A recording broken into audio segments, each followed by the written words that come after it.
Dati po kasi yung may bahay kami po nasunog. So, yung pong nawala na siya, rent kami ng rent.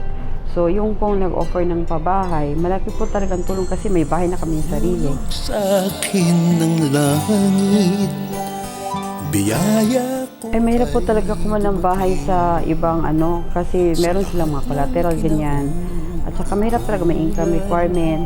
Sa GSIS po talaga kung anong gusto mong bahay na kunin na medyo mahal, talagang pwede kang kumuha.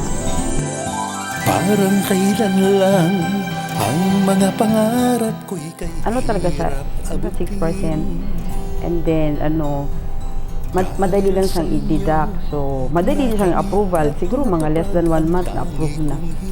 Halimbawa, nag-apply ako ng 2004. Pag niyan, after 1 month, lipat ka agad. So, mga matagal na rin. Since 2004, 2024, 20 years na kami doon. Yung dream house ko, nakuha ko. So, thank you talaga sa GSIS.